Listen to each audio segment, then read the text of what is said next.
En el presente trabajo se expondrá el caso de una mujer de 45 años con un diagnóstico de amasofobia y síntomas depresivos. El tratamiento consistió en 18 sesiones de 1 hora de duración con una periodicidad semanal. Se aplicaron técnicas provenientes de la terapia cognitivo-conductual junto con un componente de mindfulness. Análisis funcional. Estímulos antecedentes, externos, manejar el coche. Internos, motoras, cognitivos, fisiológicos. En los motoros encontramos temblor en las piernas y brazos. Cognitivos, pensamientos recurrentes. Voy a tener un golpe, se me va a calar el coche, se me va a rayar el coche. Fisiológicos, parálisis muscular, mareo y sensación de ahogo. En las variables organísmicas encontramos determinantes biológicos anteriores, nos refiere determinantes biológicos actuales, ahogamiento, mareo y parálisis. Repertorio de conductas existentes. Cuando ella declara sentir nerviosismo cuando se plantea o piensa en conducir el coche. Además, el esposo le refuerza el temor y el nerviosismo al regañarla. Accidente con el hermano mientras viajaba. Respuestas del sujeto R.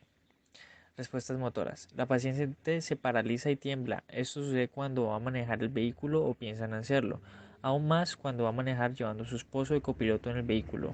Dado esto porque el esposo refiere anteriormente, ella refiere que el esposo la regaña porque maneja mal. Respuestas cognitivas. Aparecen ideas recurrentes, las cuales son las siguientes. No voy a ser capaz de conducir el coche, le voy a dar un golpe, voy a rozarle.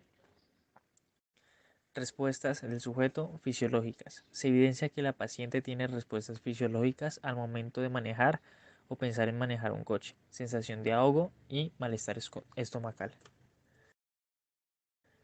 Estímulos consecuentes, externos, internos y respuestas fisiológicas. Externos, el esposo la regaña después de que ella conduce. Internos, respuesta motora.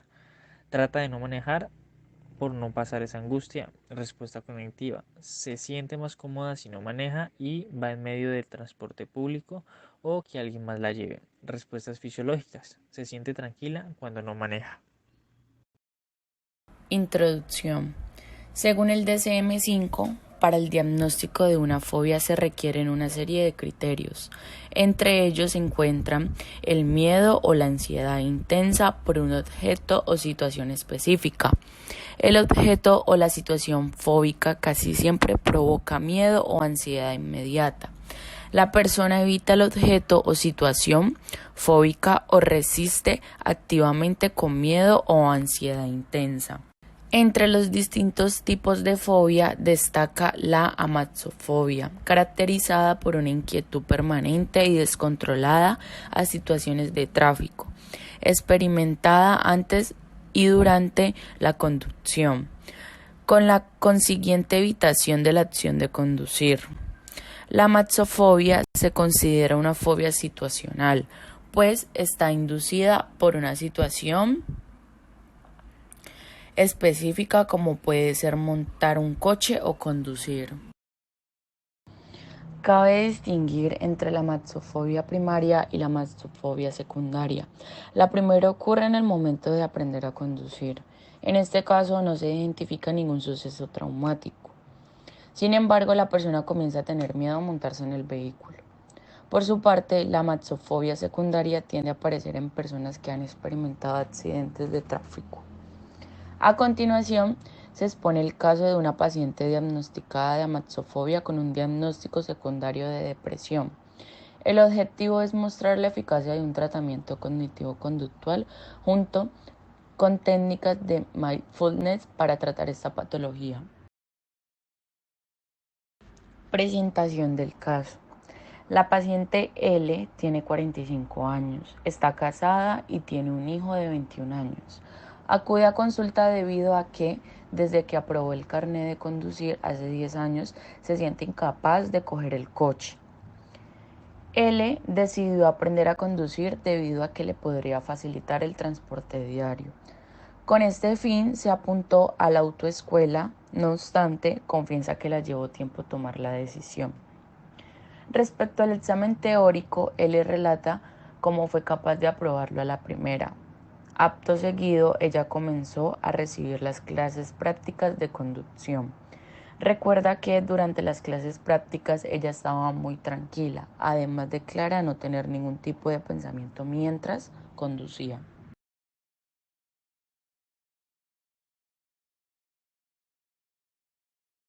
Él le confiesa que el examen práctico de conducción le resultó muy difícil.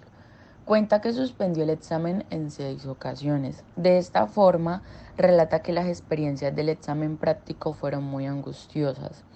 El inicio de la conducta problema se sitúa cuando ella comenzó a conducir y su marido le acompañaba.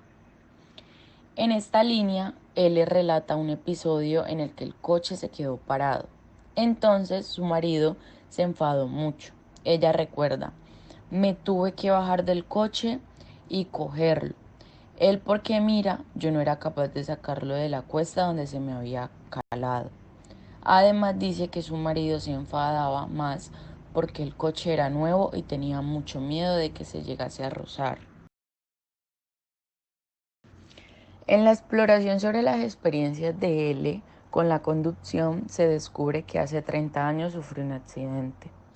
Ella cuenta que se iba de viaje con su hermano, quien conducía. La paciente se encontraba adormilada, entonces su hermano frenó y se golpearon. Acto seguido, el coche quedó siniestro. Afortunadamente no les ocurrió nada grave. No obstante, la paciente confiesa que jamás lo olvidará. A raíz del accidente no desarrolló temor al hecho de subirse a algún automóvil. Es más, en el presente ella no cree que tenga relación con su temor actual. Él le sostiene sobre su proceso terapéutico que la terapia podría ayudarle a gestionar su temor a la conducción. Asimismo, espera aprender a controlar su ansiedad. En relación a los recursos de afrontamiento, él acudió al psicólogo en el pasado para aprender a controlar su ansiedad. Ella refiere conocer estrategias como el pensamiento positivo, la respiración y la relajación. No obstante, confiesa que encuentra dificultades para poner en marcha estas herramientas.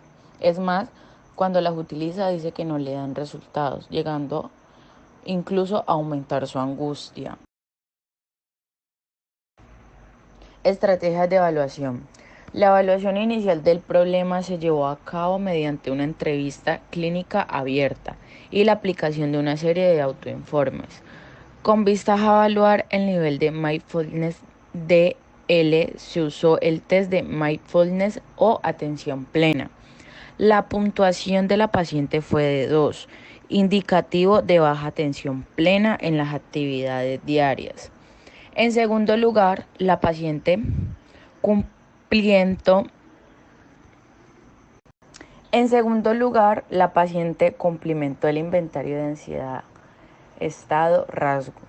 La paciente obtuvo una puntuación de 27 en la escala de ansiedad, estado, situándose en el percentil 80 en la población normal. En cuanto a la escala de ansiedad rasgo, la puntuación de L fue de 32, lo que la sitúa en el percentil 80 en la población normal. Con el propósito de evaluar la sintomatología depresiva de L, se recurrió al inventario de depresión de Beck.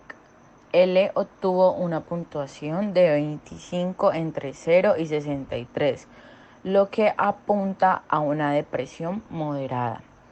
Para evaluar la autoeficacia, se pidió a la paciente rellenar la escala de autoeficacia general.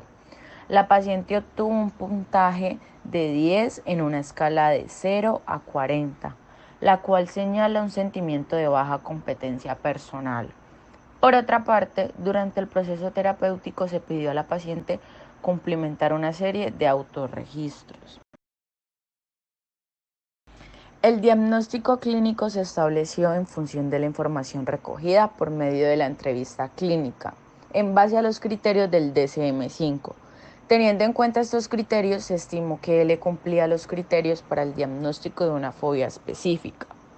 En particular, se consideró el diagnóstico de una fobia específica situacional denominada amaxofobia. De forma secundaria, se estableció un diagnóstico de depresión. Tratamiento. Para este tratamiento, los objetivos que guiaron la intervención fueron la extinción del patrón de conductas de evitación relacionadas con la conducción y la aplicación de habilidades de atención plena. De forma secundaria, se pretendió lograr el manejo de la sintomatología ansiosa. Procedimiento. El tratamiento consistió en 18 sesiones con una periodicidad semanal de 1 hora de duración. Se aplicaron técnicas del tratamiento cognitivo-conductual y herramientas del mindfulness. A continuación, se expone cronológicamente las sesiones del plan de tratamiento. Sesión 1 y 2. Las primeras sesiones se dirigieron a recoger información sobre la problemática, crear una sólida alianza terapéutica y a la psicoeducación sobre cómo la ansiedad afecta al desempeño. Sesión 3, 4 y 5. Al comienzo de la tercera sesión se explicó a L el concepto de mindfulness. Después se realizó la sesión, un ejercicio conocido como estar donde estás, dirigido a fomentar la práctica de la atención plena con la distancia de partes del cuerpo y con el entorno. Previamente a la realización del ejercicio se solicitó a L cerrar los ojos y realizar una respiración profunda. Se le advirtió que si en algún momento se distraía, volviera a presentar y retomarse la instrucción. Sesión 6, 7 y 8. En la sexta sesión se realizó con L un ejercicio reconocido como práctica de compasión para sentirse a salvo. Al comienzo se expuso a L al concepto de autocompasión. Luego, durante 3 minutos, se realizó la respiración profunda haciendo énfasis en alargar la expiración. A continuación, pedimos a la paciente centrar la atención en su corazón, permitiéndose experimentar el sufrimiento del momento. Pedimos a la paciente centrar la atención en su corazón, permitiéndose experimentar el sufrimiento del momento. Se indicó que cuando inspirase se permitiese sentir su dolor. Nos informó de sentimientos de ansiedad, de inseguridad y de fracaso con respecto a la conducción. Progresivamente nos fuimos centrándonos en los distintos sentimientos. Sesión 9 y 10. La novena sesión se llevó a cabo en la calle del coche de L. Durante la exposición, cuando surgían elevados niveles de ansiedad o pensamientos disfuncionales, se instruyó a L para que aplicase las estrategias de mindfulness. En esta línea, se animó a la paciente a presentar atención a las sensaciones experimentadas. Después, se pidió a la paciente focalizar la atención en la tarea de conducir, dejando hueco a las sensaciones o pensamientos que pudieran tener en ese momento. Igualmente, se ayudó a la paciente a poner en marcha las autoinstrucciones. Sesión 11 y 12.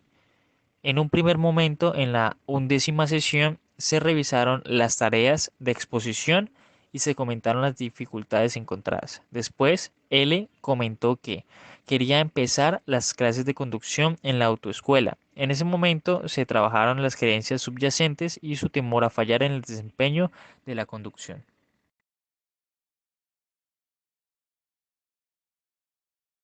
Como por ejemplo tareas para casa. Se establecieron sesiones de exposición en imaginación a conducir con el coche y el profesor de la autoescuela. Sesión 13 y 14.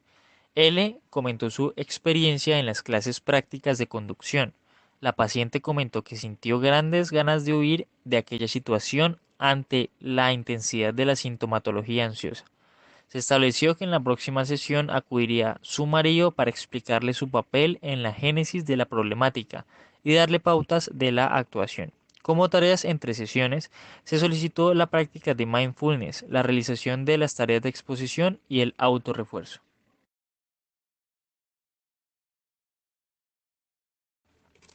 Sesión 17 y 18. En la 17ª sesión, L comentó que había realizado las exposiciones sin obstáculos e incluso había llegado a conducir con su marido.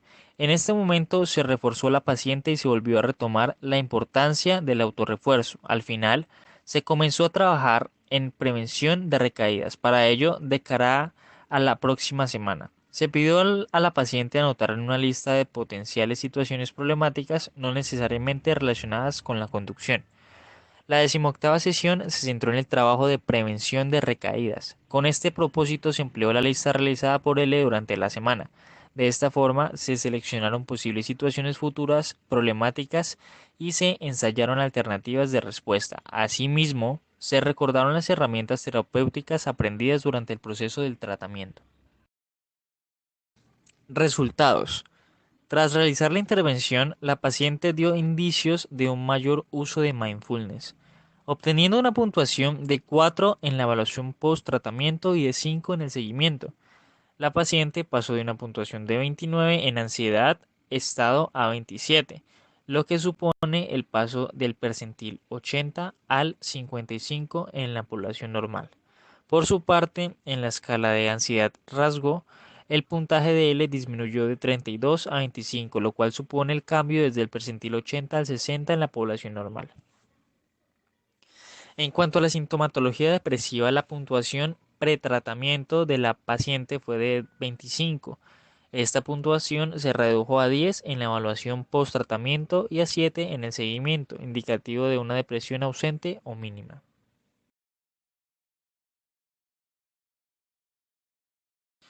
Cuando se trata de la escala de autoeficiencia general, la paciente obtuvo al inicio del tratamiento un puntaje de 10 aumentado a 30 en la evaluación post-tratamiento y a 35 a los 6 meses de la intervención. Este incremento apunta a un incremento de sentimiento de competencia personal. Discusión. El propósito de este trabajo era exponer el caso de una paciente diagnosticada de amaxofobia con síntomas de depresión para evaluar la eficacia de la terapia cognitivo-conductual junto con un componente de mindfulness. Los resultados de la evaluación revelan que esta combinación de procedimientos puede considerarse eficaz para conseguir los objetivos planteados. Así, se logró la reducción de las conductas de evitación de situaciones relacionadas con la conducción, los niveles de ansiedad y los pensamientos disfuncionales.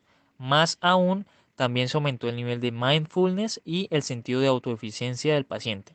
La idea subyacente era que probablemente los esfuerzos de L por liberarse de la ansiedad eran más bien el problema de la solución.